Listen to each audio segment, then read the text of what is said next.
So it's a pleasure to have someone that I consider a friend. He is an extraordinary founder, someone who has tremendously helped me on my own journey in learning the ins and out of the tech world. Without further ado, I want to introduce my dear friend, Ishmael. Thank you. Ishmael, thank you for coming on. I appreciate it. I know you are a type of person that stays behind the scenes. Yep. And so it's an honor to have you on our podcast. It's an honor to be here. Have you take some time with us and tell us about your journey. I think that you've been a superstar. And when I say like behind the scenes, I mean like if you know, but if you don't, you just have no idea. Right.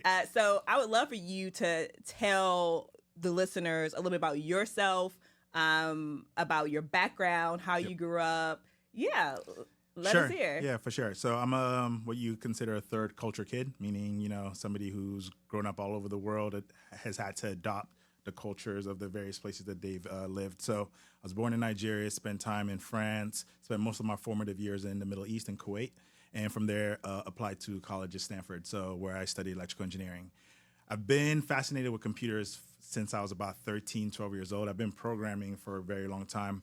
But I was always tried to pride myself in being super well-rounded. So as much as I loved computers, I was also just as much into sports and all the other things. I think professionally what happened is as I started my engineering career, graduated with a degree in electrical engineering and computer software, I just did what most Stanford grads do. You go work at an early stage startup, give or take. Some might go to your back then it was Facebook's, but I decided to go to a smaller company, did that for a few years, started to get the entrepreneurial itch. The other thing that started to happen was a lot of friends in my circle would naturally come to me for advice. And sometimes I just wouldn't know what advice to give them just because I was naturally one of the only technical people in most people's circles. Like at school, a lot of folks came in doing electrical engineering, but as the days go they by, didn't make it. the days go by, it's just like the funnel. Dang, that was everybody's circle, huh? Man. In and so college.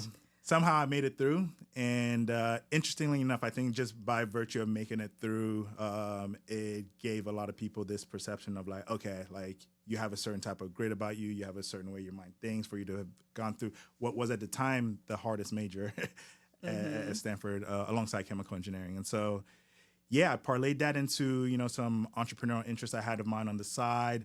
The interesting thing for me was early on at my job, it was very much a 9 to 5, excellent work environment, but it was very much people with families. So they had to go pick up their kids, outstanding technical talent, amongst the best I've actually had the pleasure and opportunity to work with to date. But 5 o'clock came by, I'd go home, get bored, go to the 24-hour fitness, hoop a little bit. And then I just started to get like antsy to do stuff because I was like, okay, I need to like be doing something. So I spent that time kind of deciding to maybe dabble in some entrepreneurial things and, maybe formally helping some people, some friends that were coming up to me with their various ideas. And in some cases, I helped them in a friend capacity. But then as interest and word started to get out about like some of this success I was having with some of them, projects got bigger and bigger and bigger. And I mean, that's how we met, right? That's basically how we met. Clearly the word was out amongst your friend group because I was actually running my first company, Solid Ground Innovations, and we were a management consultancy agency.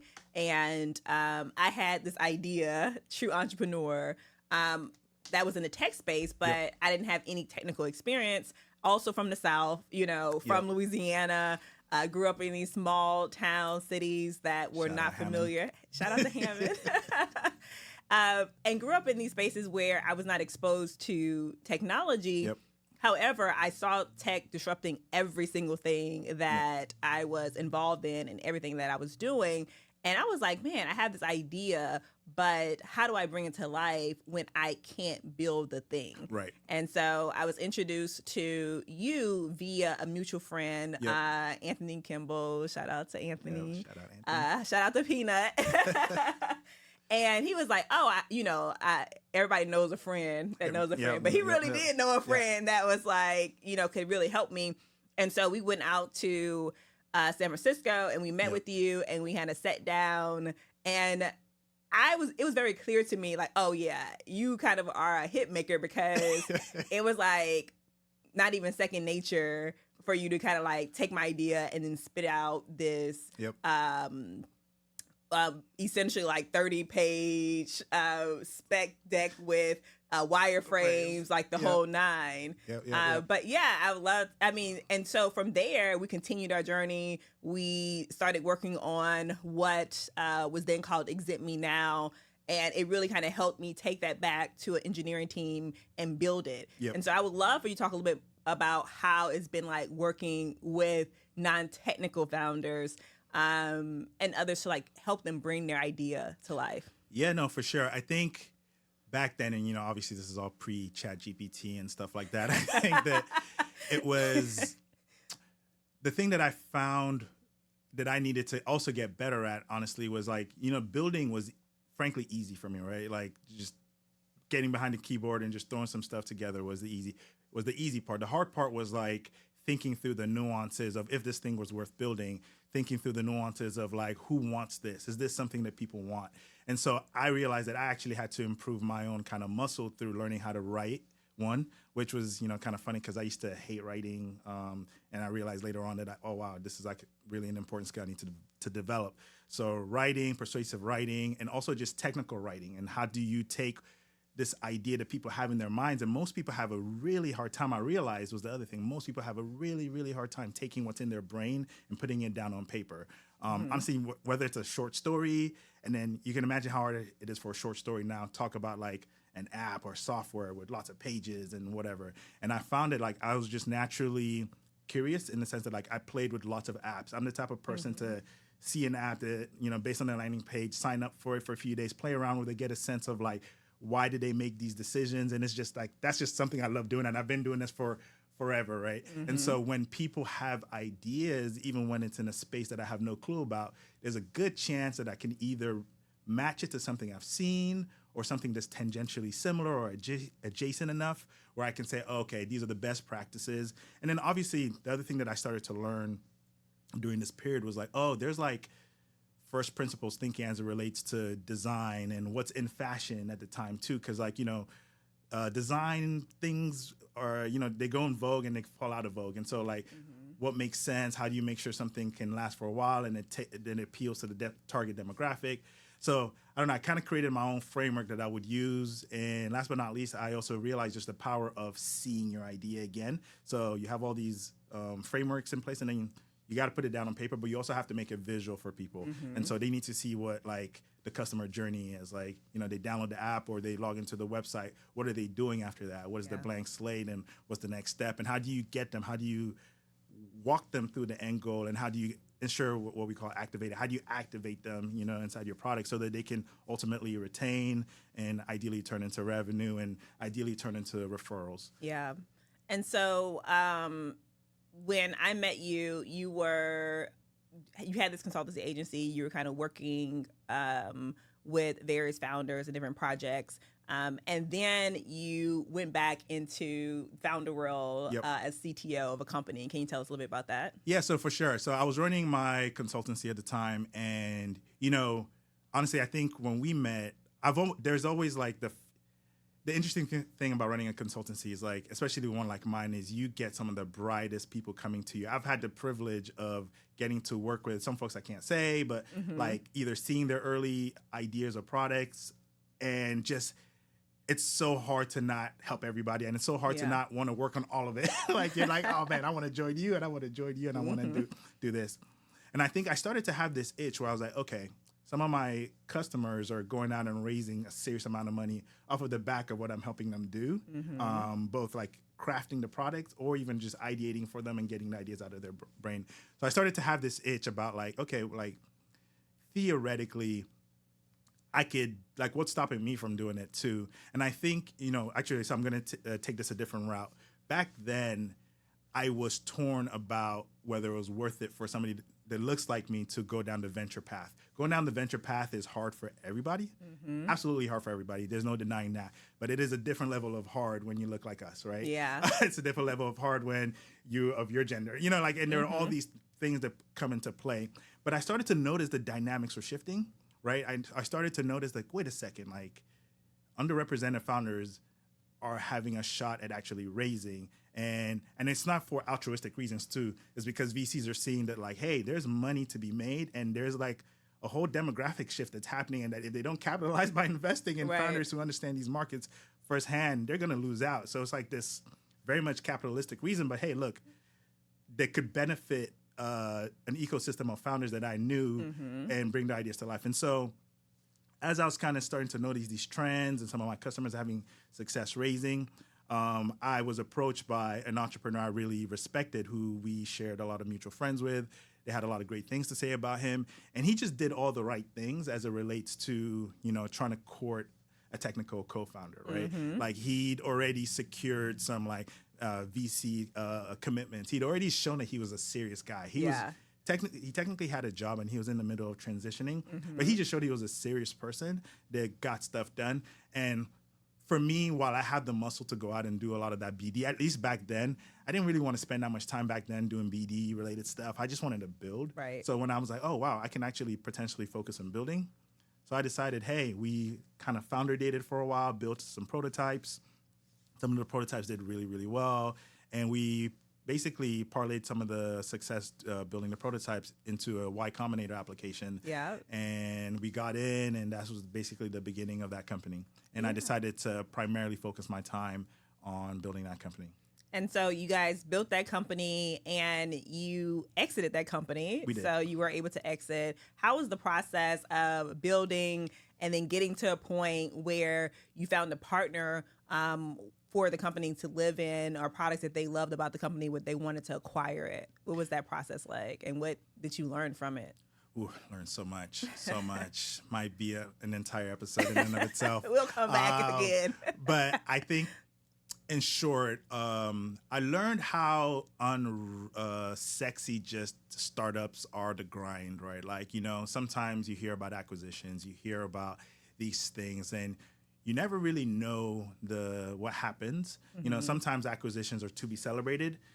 Sometimes even the ones that are of a certain magnitude might get celebrated by the papers, but ultimately, like the founders or the people who put in their blood, sweat, and tears don't actually make out the way that folks think. Yeah. So I learned about some of the dynamics of that. I learned about the dynamics of like how to structure certain deals in a way. I had to learn about how do you like strike a balance between like taking care of yourself in a deal versus like, paying homage to the people who may have invested capital, and especially when there's an opportunity for you to maybe make it more rich in one way versus the other. Yeah. Or employees in general, right? Or employees, exactly. Like there's all these things.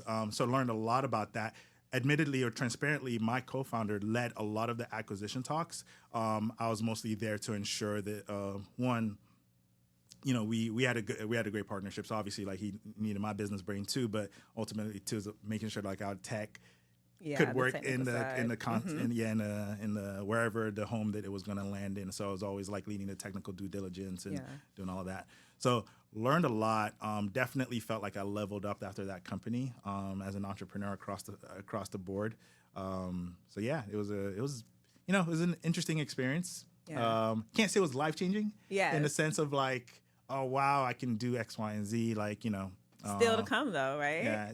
What'd you say? I said still to come. Oh yeah, still to come. Good thing you got your health, your youth still on your side. Exactly. Hairline receding a little bit, but it's all good. Hey, we still getting on there. It is what it is, but we still got a lot of fight left in us.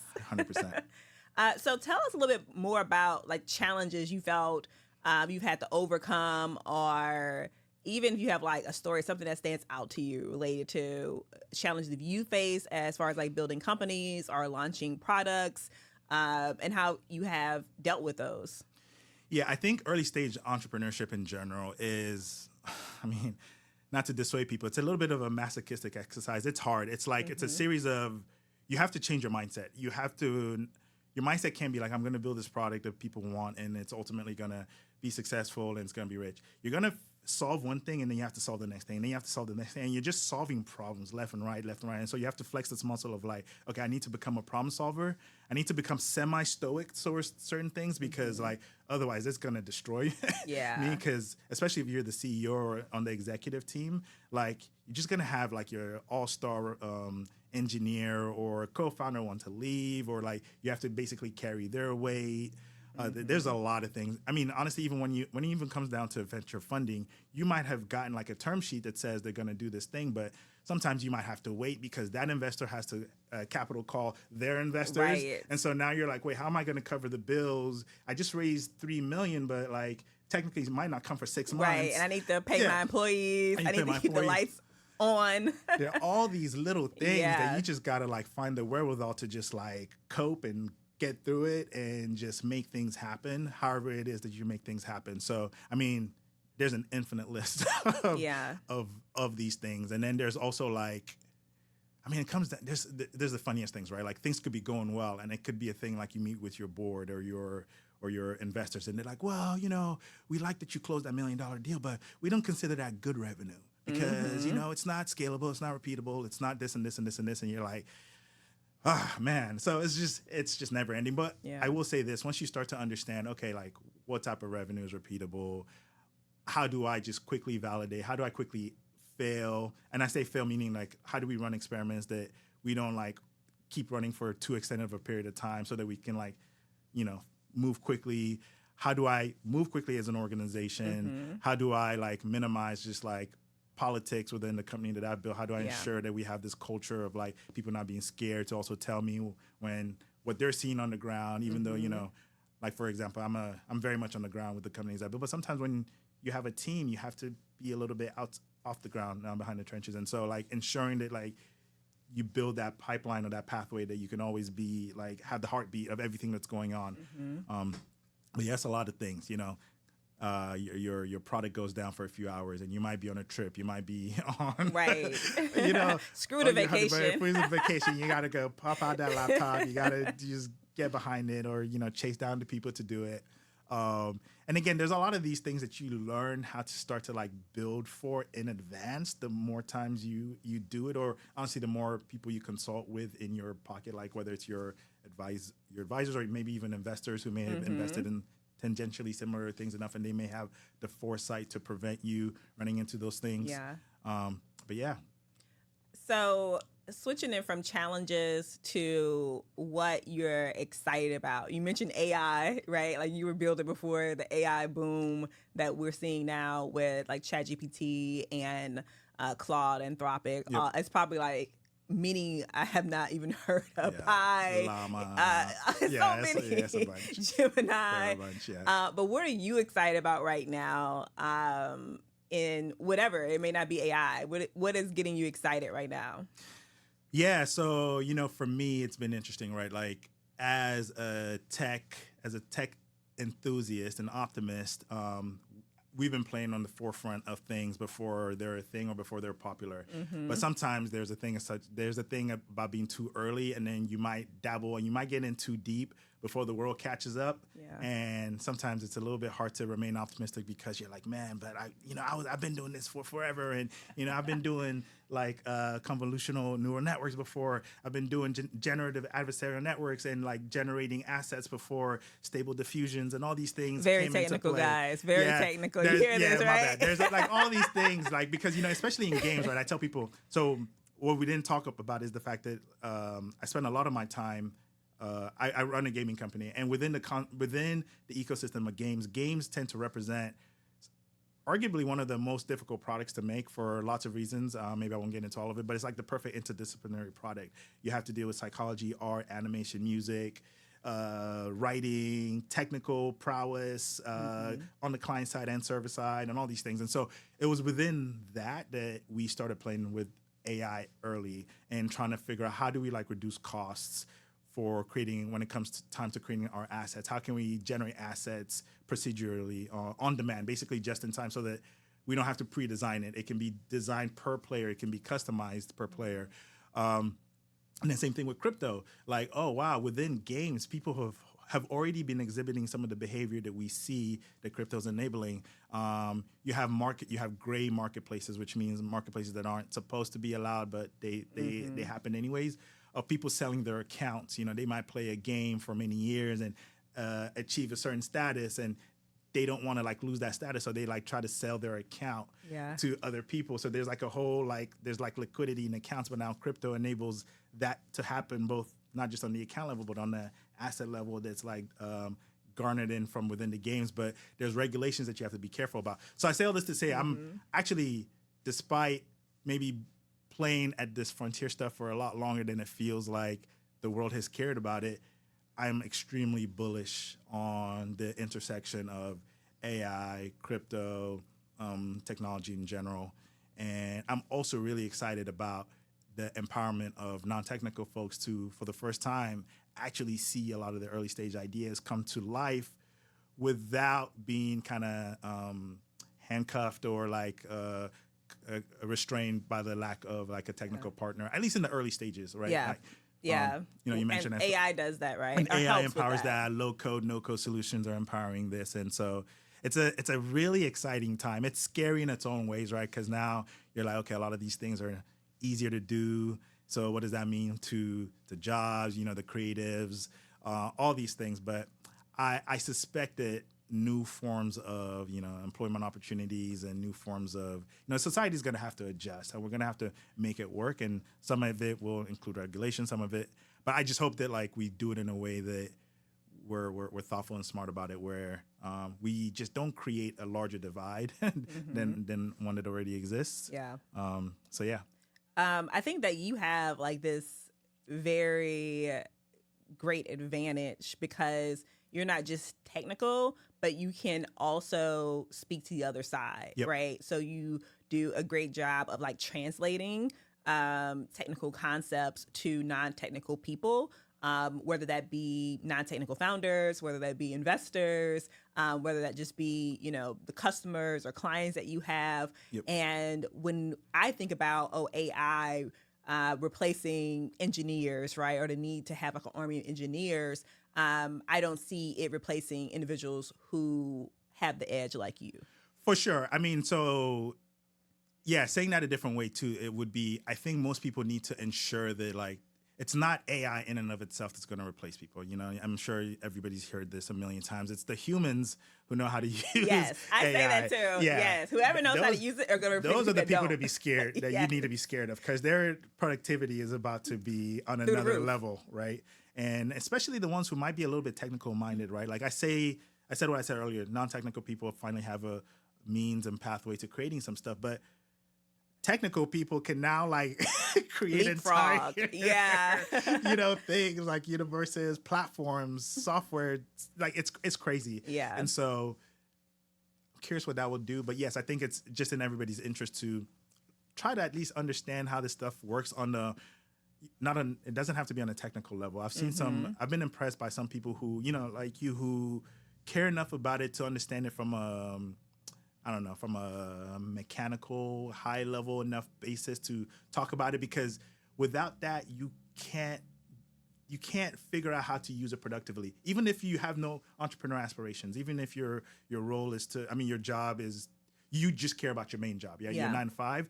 It's important that you understand how this stuff, what opportunities exist for you to be more efficient at your job.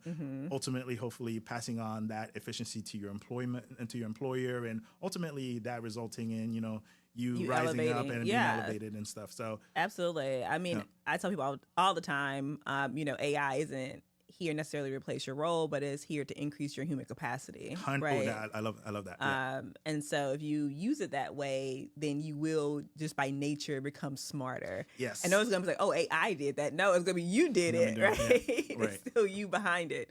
And so I think about that as far as like the new age of technology that's coming. And I do feel like we're in like this exciting era and also scary era, but I think we're in an era that we haven't seen since like the .com boom, For right? Sure. Where what we're experiencing now is going to be on a significant level. For sure. And we're going to look back to 2024, 2025, and so on, and be like, man, I remember when all this was just like taking off. No, it's crazy. I mean, the number of technical innovations we've seen in our lifetime is insane. I mean, like, I actually remember having a lot of fear when I was growing up because I always wanted to be an engineer, an electrical engineer. I knew very young there was very little to dissuade me from that. And I just remember hearing about Silicon Valley issues and all of those layoffs. And I remember being scared. I don't know if I should get into tech anymore or whatever. But I'm so glad I did because I think all this stuff just breeds new opportunities. It's mostly contributing to better human life, mostly, you know. And so, yes, I can't wait to see kind of the types of innovations we continue to unlock as a human race.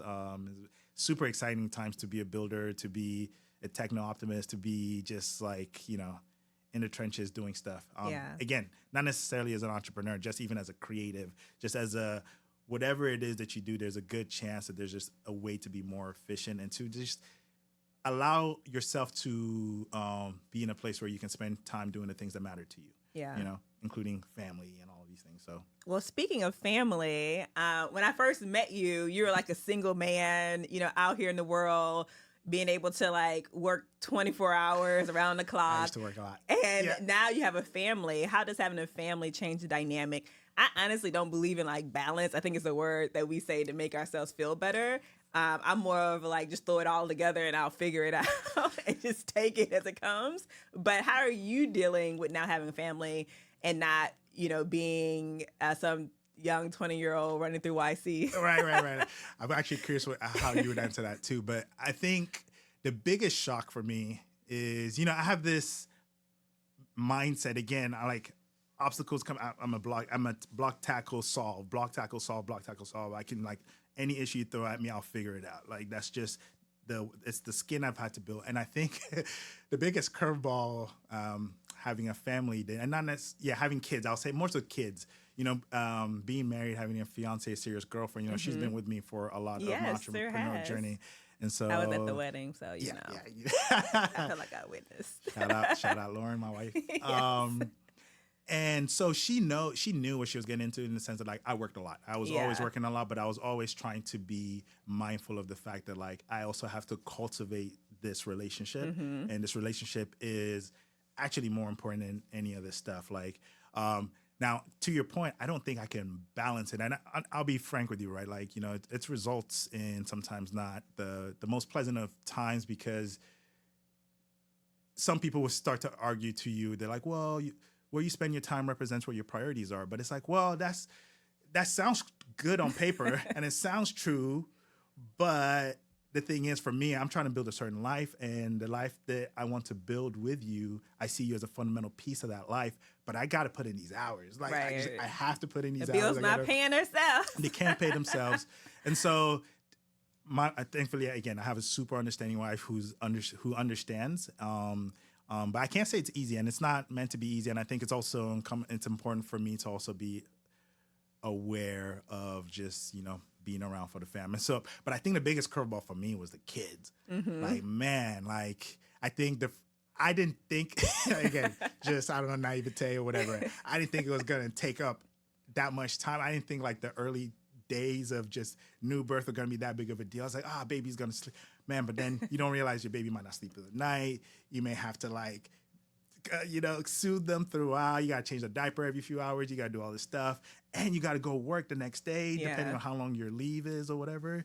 And it just gave me a whole different perspective and appreciation for parents and what they've done and what they do and what they've had to go through. And so as it relates to me, it was a major adjustment. Like, I'll be frank, right? But I will say it made me smarter. It made me say, hey, you know what?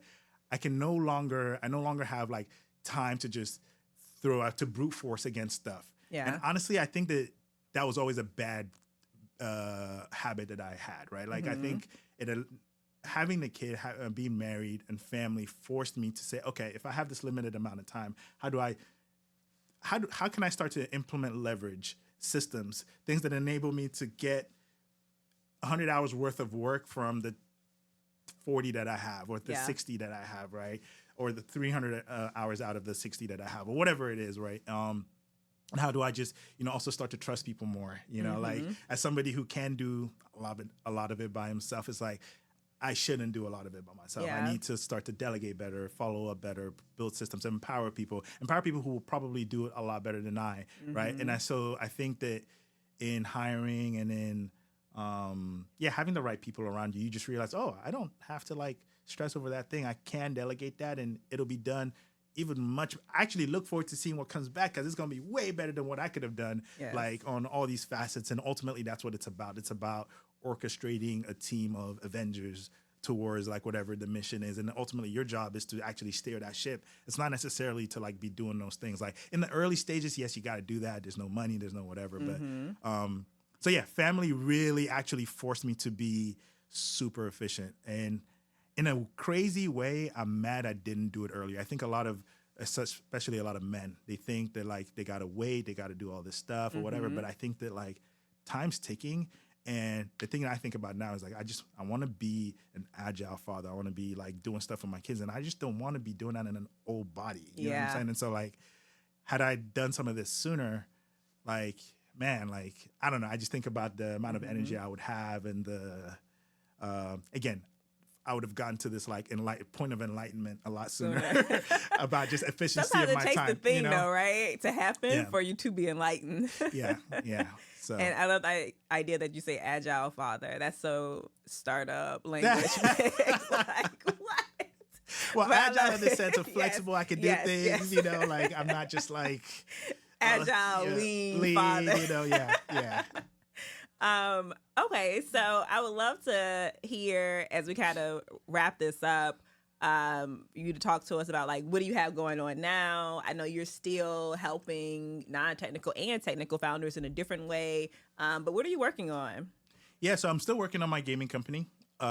We have some fun projects that are in the works that I hope to share at some point. But yeah, at the same time, what I realized is, you know, I've always believed in this whole, like, you know, lift as you climb. And it's a passion of mine to help people bring their visions to life, or to just talk about it, or to help them avoid pain that I've gone through in the past, right? Like, that's an important thing to me. Yeah. And so what I recently decided is, what does that look like in the form of a formal program, right? Like, is there a way? There was a time where I wish I could have maybe created, I don't know, I struggled with coming up with a structure to empower people in a way that didn't take too much of my time. Yeah. Right. In the same way I said earlier, like I can't help everybody, right? But like I know that it's always felt like there was a way to do it in a structured manner that made sense. And so recently I've come up with what is the first kind of incarnation of what that structured manner is.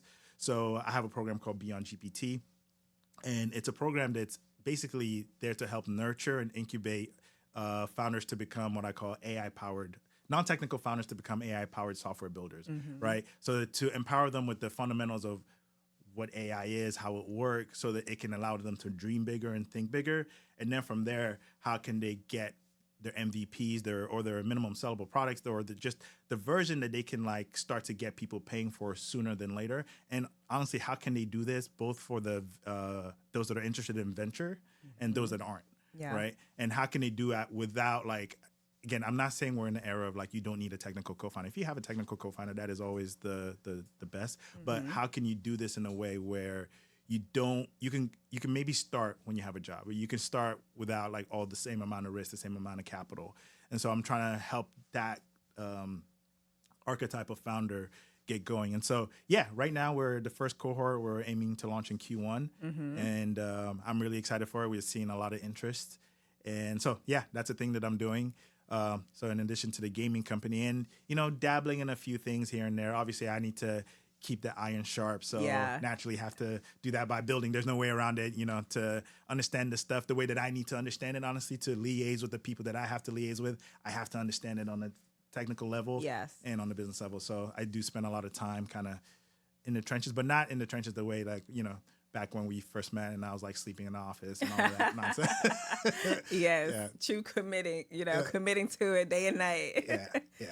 So last question. Yep. And this is one that I'm asking everyone, and it's to think about a moment in your life or a learned lesson.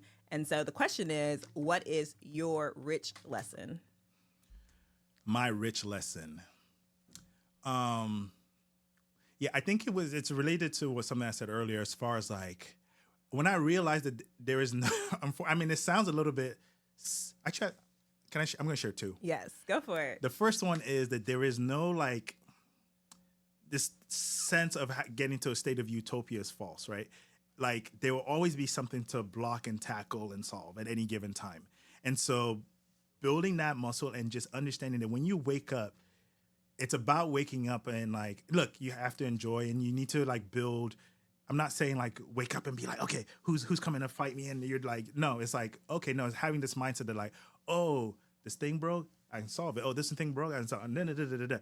And oh, I got all these things done today. Versus like, I know some people who when this happens, oh, and then this happens, and then they just get defeated, and then they just you start crying and you lose it, and then it just adds up and adds up and adds up. And it's like, no, well, if you wake up or if you know that that's what's about to happen, and you just wake up with that mindset, that solution oriented mindset, like okay, this and this happened, and here's the solution to it. Like it just changes your outlook on a lot of things. I found as one. And then I think the other thing for me, the rich lesson would be like just the importance of lifting as you climb. Like I think that a lot of us have this preconceived notion that you gotta make it before you can like give people time or like, reach back and like support the homies or do whatever, right? And in reality, like you never know what like a 15-minute call can do, what like a lesson that you just learned and you just proactively tell your friend, hey, by the way, like you should check out this platform and what they're doing. Yes. And I know that you're playing in that space and what ideas that can unlock for that person. And just always kind of having this like community minded. Like I remember, for example, like a lot of the investors that would say no to me or whatever, but like maybe there was something they said that I picked up on that I was like, okay, that's a no to me. But actually, I think I know like two folks that you would like what they're doing. And literally a few people, I parlayed that into they invested in them, but they didn't invest in me, right? Hey, and but so, it's all paying it forward, like you said. You got to pay it forward. You got to lift as you climb. Like, I mean, I've been lucky to have some folks who had that mindset and do that for me. And so I think I just feel this need to make sure that I'm thoughtful about doing it within reason. Yeah. Because I also like got to take care of me too. Yes. Don't forget and foremost. Yeah, you know, and like, your family. Yes. Yeah, me and my family first and foremost, and then, Well, thank you again, Ishmael. Always a delight to just talk with you, to sit with you, and really fortunate to have you on this podcast. It was a pleasure to be here. I'm Yes. glad we did this. Thank you. Yes. Next time we'll be back to talk a little bit more about things we didn't talk about because we literally could be doing this for the next couple hours. For sure.